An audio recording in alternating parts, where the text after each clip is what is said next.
Listen up, because what I'm about to tell you might sound alarming, but trust me, you need to hear this.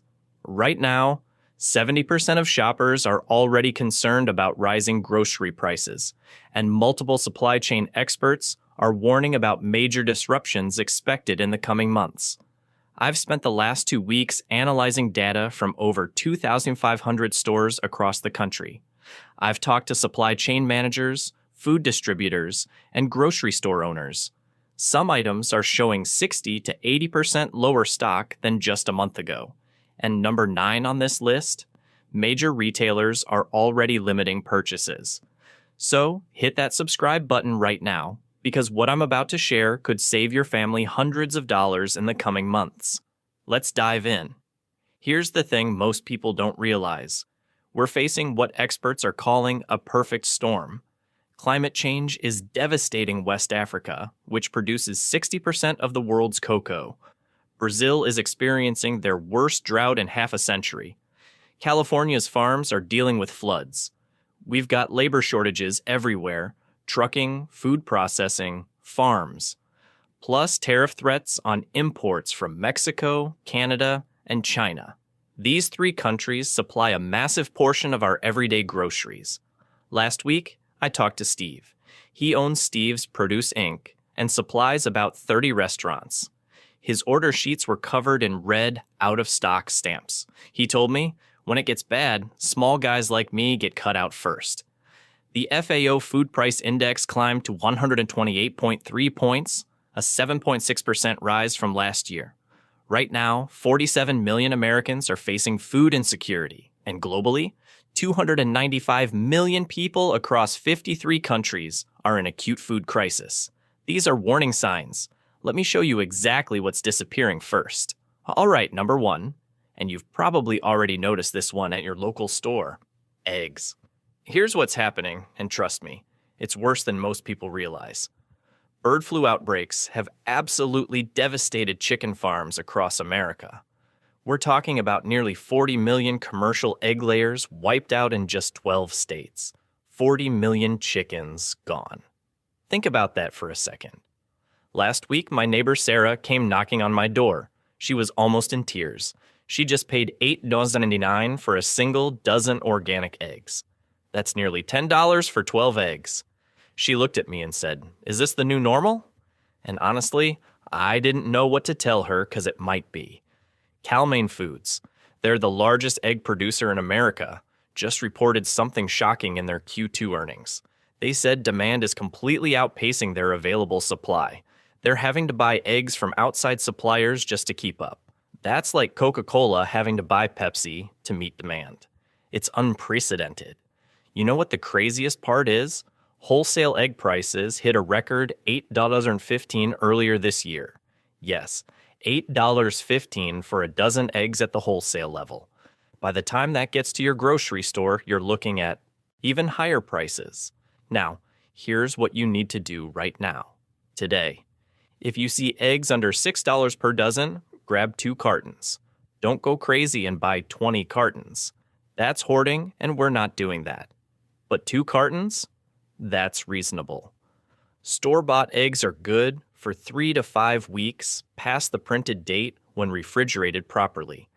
But let me share a pro tip that literally changed my life during the last egg shortage. You can freeze beaten eggs in ice cube trays. Yeah, I know it sounds weird, but hear me out. Each cube equals about 1 egg. Beat your eggs, pour them into ice cube trays, freeze them, then pop them out and store them in freezer bags. They last 12 months this way. 12 months! I use them for baking and scrambled eggs, and honestly, you can barely tell the difference. One more thing about eggs, and this is important, prices might come down temporarily, but experts are warning that bird flu isn't going away. We could see another spike at any time, especially during migration season when wild birds spread the disease to farm flocks. But eggs aren't the only breakfast staple in serious trouble. Number 2, coffee.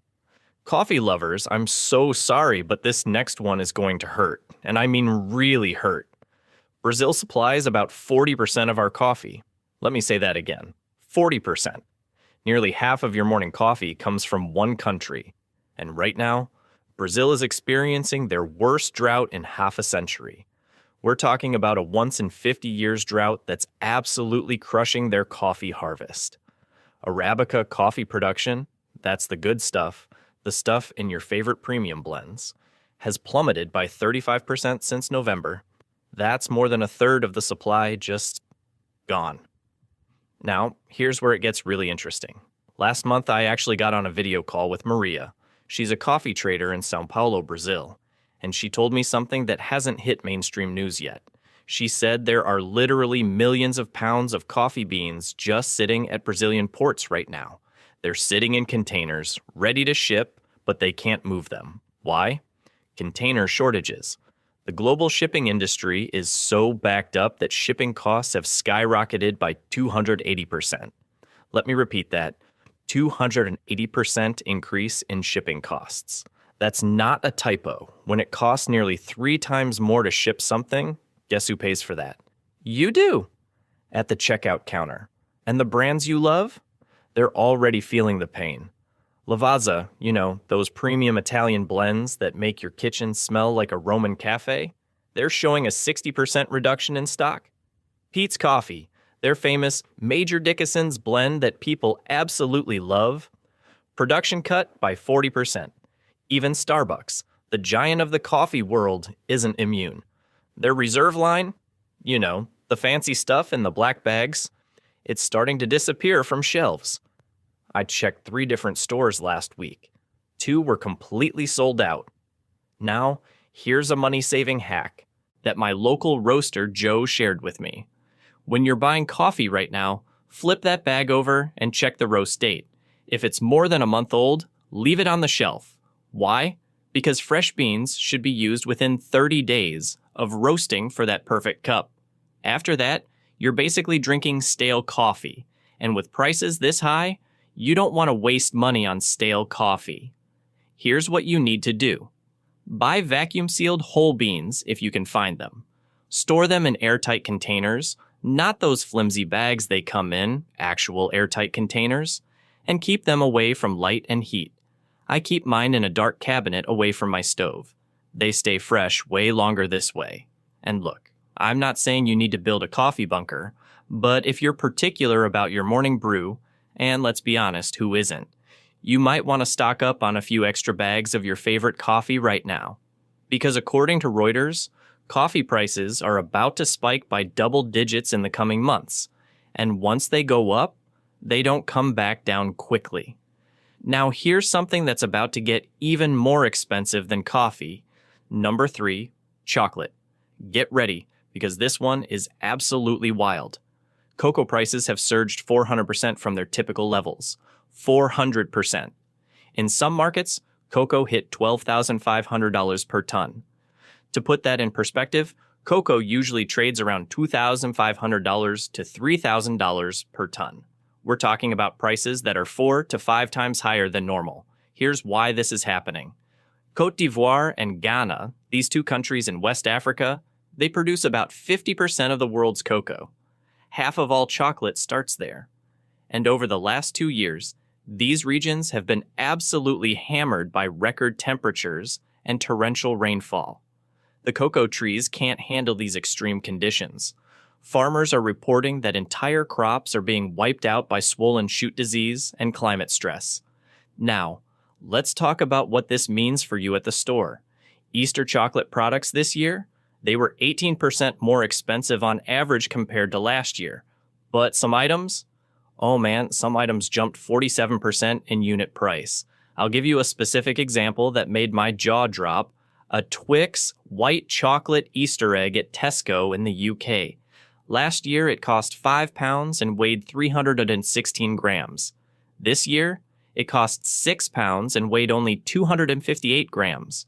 So you're paying more money for less chocolate. That's a 47% increase in unit price. They literally shrunk the product and charged you more for it. Hershey, Nestle, Mars. All the big chocolate companies are struggling right now. They can't keep producing at these cocoa prices without raising prices significantly or cutting quality. And trust me, they're doing both. There's this historian, Nikita Harwich, who literally wrote a book called History of Chocolate. He said something recently that really stuck with me. He warned, if prices keep rising, artificial flavorings will be used, and only luxury brands will survive. Think about that. Your everyday chocolate bar might not even contain real chocolate in the near future. It'll be cocoa-flavored sugar with artificial flavoring. Here's what you need to know right now. Stock up on dark chocolate, cocoa powder, and chocolate chips. Why? Because they store well and they're not getting cheaper. I'm talking about the pure stuff, at least 70% cacao for dark chocolate. It lasts longer and has better flavor stability. And here's a trick I learned. If you're a baker, buy baking chocolate in bulk right now. Those big bars of unsweetened chocolate, they last for years when stored properly in a cool, dry place. I vacuum sealed mine and threw them in the pantry. They'll be gold in 6 months when prices spike even higher. But wait, it's not just sweets that are in trouble. Number 4, fresh produce, specifically lettuce, broccoli, and cauliflower.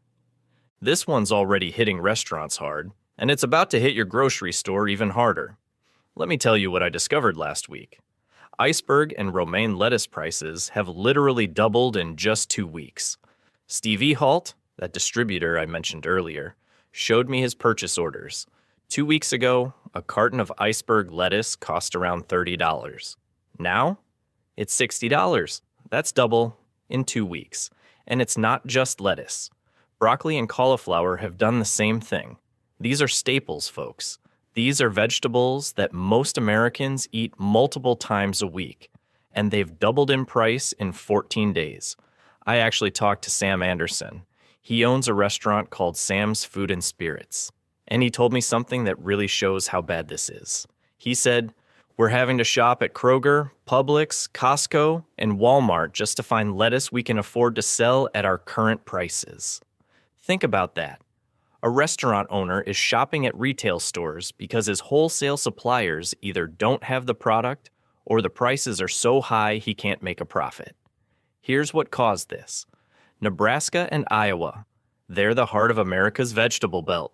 They just got hit with the worst frost damage in 30 years. We're talking about 40% of broccoli and cauliflower crops just gone, wiped out by unexpected frost. And California? California got hammered by floods. They experienced a 60% loss rate for green beans. Experts are saying this is the worst crop damage they've seen since the 1988 drought. And if you remember 1988, you remember empty produce sections and sky-high prices. Now, here's what's interesting. This is where being smart really pays off. Instead of buying pre-cut, pre-washed lettuce at inflated prices, here's what I've been doing.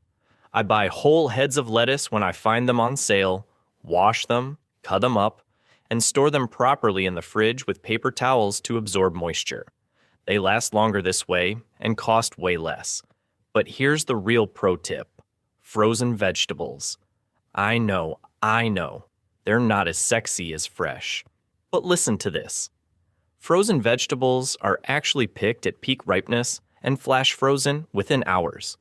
Studies show they're often more nutritious than fresh vegetables that have been sitting on a truck for days or in a warehouse for a week. I've been buying frozen broccoli, cauliflower, and mixed vegetables. I've saved about 40% on my veggie budget, and honestly, once you cook them, you can barely tell the difference.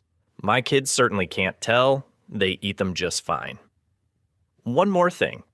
If you have any freezer space, consider buying fresh vegetables now and freezing them yourself. Blanch them first. That means briefly boil them and then immediately put them in ice water.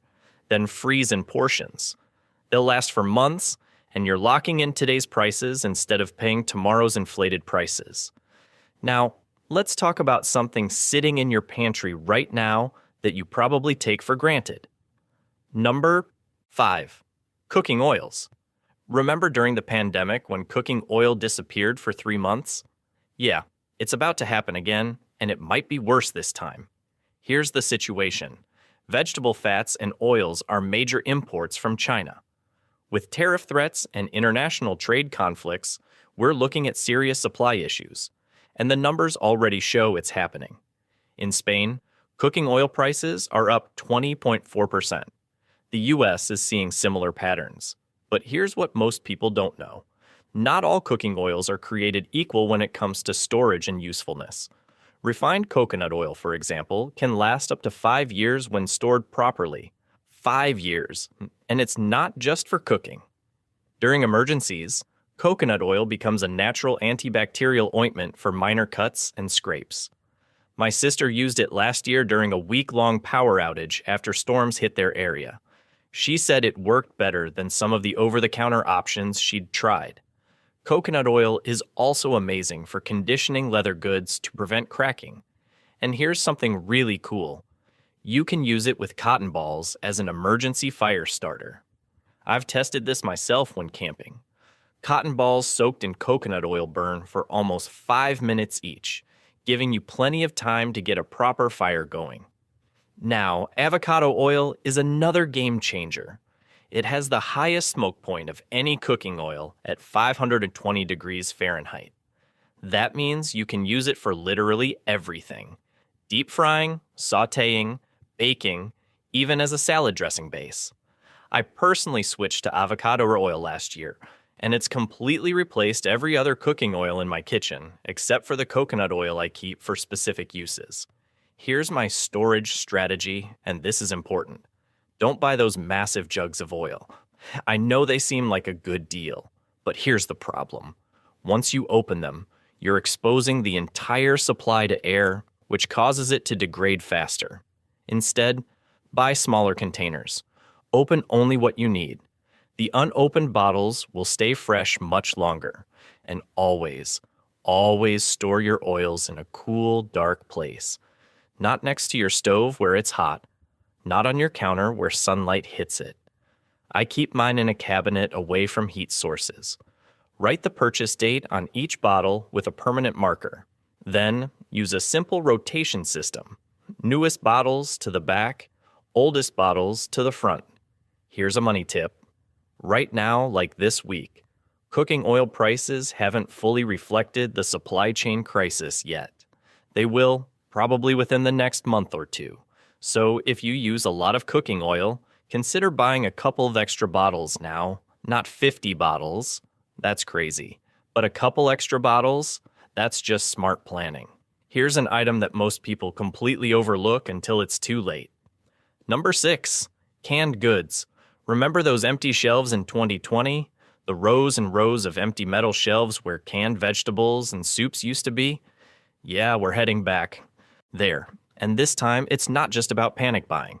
There's an aluminum shortage hitting the canned goods market right now.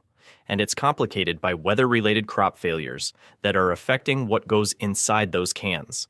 So you're dealing with 2 problems at once. Not enough cans, and not enough food to put in the cans that do exist. But there's a third problem nobody's talking about. Packaging supplies in general are in short supply. Paper, plastic, glass. All the materials used to package our favorite foods. Without these supplies, packaging plants can't operate properly, which means products don't make it onto grocery store shelves. Now, properly stored canned goods can last 2 years or more. And here's something cool. Studies show that canned foods retain about 85% of their nutrients even after 2 years of storage. So you're not sacrificing nutrition for convenience.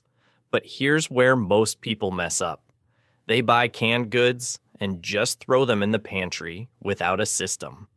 Then, 2 years later, they find expired cans in the back and end up throwing them away. That's literally throwing money in the trash. Here's my system, and it's dead simple. When I buy canned goods, I write the purchase date on the top of the can with a permanent marker. Then, I organize my pantry so the oldest cans are always in front and the newest cans go to the back. This way, I'm naturally rotating through my supply and nothing expires. Now, when you're shopping for canned goods, look for low-sodium options when possible. Your future self will thank you. Also, Look for BPA-free cans. More and more companies are switching to BPA-free linings, which is better for your health long-term. Here's a strategy that saved me hundreds of dollars. Major grocery stores typically run quarterly sales on canned goods, January, April, July, and October. These sales are usually loss leaders, meaning they're selling them at or below cost just to get you in the store. During these sales, I stock up. I'm not talking about buying 500 cans, but if soup is normally $2 a can and it's on sale for $1, I'll buy 20 cans. That's smart shopping, not hoarding. And focus on versatile items. Canned tomatoes, for example, can be used in so many ways: pasta sauce, soup base, chili, stew. Canned beans? Same thing. Black beans, kidney beans, chickpeas. They're protein-packed and incredibly versatile. Now here's something that affects your breakfast routine every single day. Number 7. Dairy products? Dairy farmers are facing a crisis that nobody's really talking about in mainstream media. They're dealing with high production costs and declining cow productivity due to heat stress. Climate change isn't just affecting crops, it's affecting animals too. Cows are incredibly sensitive to heat. When temperatures rise above certain levels, milk production drops significantly, and we've been seeing record heat across major dairy-producing regions. Add to that rising feed costs and labor shortages, and you've got a perfect storm hitting the dairy industry. Supply chain issues are decreasing dairy availability nationwide. Fresh milk, cheese, yogurt, all of it is becoming harder to keep in stock consistently. This is where powdered milk becomes absolutely essential. I know what you're thinking. Powdered milk? That chalky stuff from the 80s? No. Modern powdered milk is completely different. The new freeze-dried technology retains 97% of nutritional value even after 25 years. 25 years! And here's the kicker. Properly stored powdered milk actually lasts that long. It's not going to go bad. It's not going to lose significant nutrition. It's just sitting there, waiting for you to need it. Let me tell you a quick story. My cousin lives in Texas. During that massive winter storm in 2021, she had no access to fresh milk for an entire week. Grocery stores were closed, roads were impassable. But she had powdered milk in her pantry. It saved her family. She was able to make milk for her kids' cereal, for cooking, for everything they needed. And taste? I did a blind taste test with my picky 8-year-old daughter. I made chocolate milk with both fresh milk and reconstituted powdered milk. She picked the powdered milk as the real one. I'm not kidding. The quality has gotten that good. Now, plant-based milk alternatives are rising in popularity, which is great, but they're facing their own supply issues. Almond milk production is affected by California's water crisis. Oat milk production is affected by grain shortages. So don't rely only on alternatives. Here's my action plan for dairy. Stock up on powdered milk, about 1 pound per person per month. Get some shelf-stable boxed milk as backup. And if you use a lot of butter, know that you can actually freeze butter. It lasts for months in the freezer. Same with hard cheeses. I've been shredding blocks of cheese and freezing them in portions. Works perfectly for cooking. Number 8. Rice and grains. The UN predicts cereal and corn shortages are accelerating. The Ukraine-Russia conflict is affecting wheat exports. US and Canada are dealing with drought and wildfires. White rice can last 30 years properly stored. India extended export restrictions and prices shot up 24%. Smart alternatives. Quinoa, bulgur, barley. Quinoa is a complete protein. Bulgur cooks faster than rice, using less fuel. Storage, food-grade buckets with Gamma Seal lids. Add bay leaves to prevent weevils. Get 20 pounds white rice and 10 pounds alternative grains per person. Number 9. Dried beans and lentils. Organic varieties are up 40% since November 2024. But beans have a 25-30-year shelf life when stored properly. With plant-based diets exploding and meat prices up 12%, More people are switching to beans. Major retailers are predicting 50% price increases by mid-2025. Money hack. Bulk bins cost $450 elb versus packaged at $4.50 elbiters. That's 300% markup for the same product. Store in airtight glass containers with bay leaf inside to prevent weevils. Get 20 pounds per person. At current price trends, you'll thank me later. Number 10. Specialty formula. Parents, listen closely. Abbott Nutrition is shutting down their main facility for upgrades. Specialty formulas like Similac Alimentum and Enfamil Gentles will be harder to find for months. Sarah from Minnesota spent 6 hours driving between stores for her baby's formula. Specialty formula searches are up 300% in past 2 weeks. Hidden source, local pharmacies. I called 15 pharmacies, and 72% still had steady supplies. Everyone's checking Target and Walmart, not small pharmacies. Call your pediatrician's office. Ask to be added to their priority list. They often get advance notice and samples. Number 11, pasta.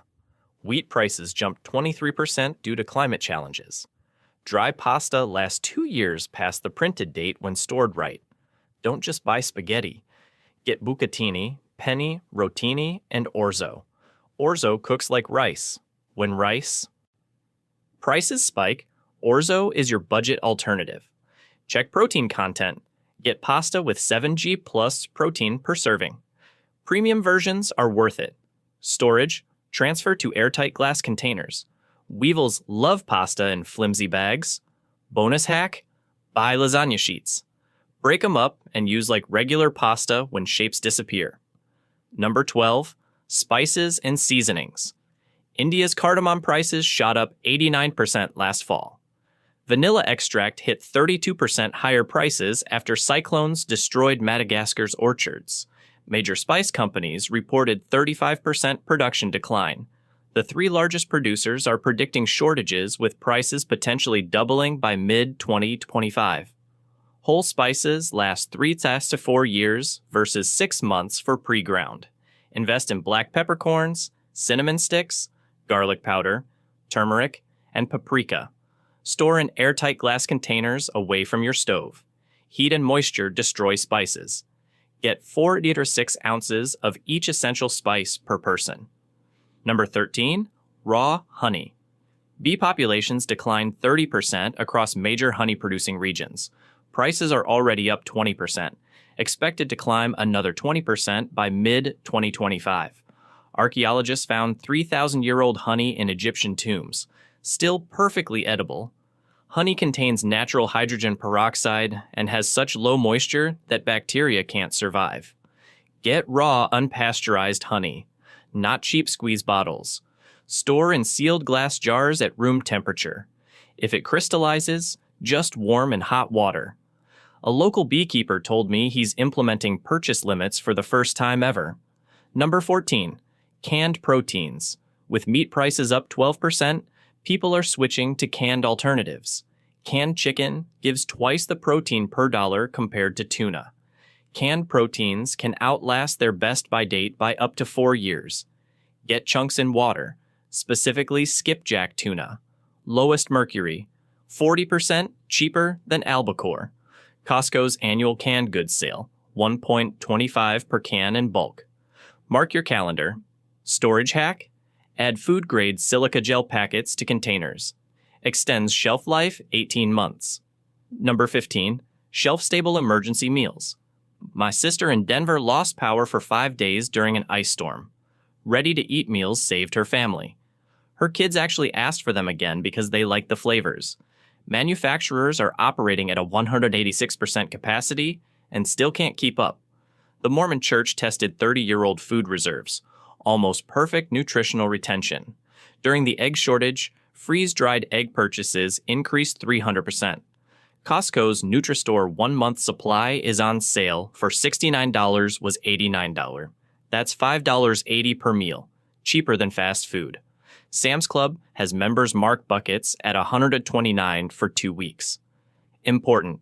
Johns Hopkins study found food monotony during emergencies decreases problem-solving abilities. Get variety. Mix comfort foods with emergency supplies.